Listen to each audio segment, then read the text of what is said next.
Hi friends, ఇప్పుడు నేను video తీస్తూ ఉండేది కువైట్ సులీవియా నుంచి. నెల నుంచి చలి చంపింది. ఇప్పుడు ఉన్నట్టుండి సడన్గా ఈరోజే స్టార్ట్ అయింది. ఇప్పుడే స్టార్ట్ అయింది చలి. మంచు కురసడం ఈరోజే స్టార్ట్ అయింది. ఉన్నట్టుండి ఏకదమ్న మొత్తం కప్పుకునేసింది. అసలు రోడ్డు కూడా కనపడట్లేదు. చూడండి ఒకసారి, రోడ్డే కనపడట్లేదు.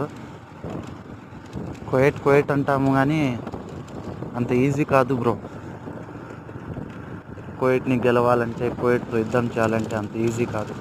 ఇక్కడ ఉండే పరిస్థితుల్ని, వాతావరణాన్ని అన్నీ దాటుకొని ముందరకు పోతేనే మనము గెలిచిపోగలం. కష్టం సుఖం, లాభం నష్టం అన్నీ ఉంటాయి. ఈసారి కువైట్కి వచ్చే ముందు ఒక నిమిషం ఆలోచించి రావాలి.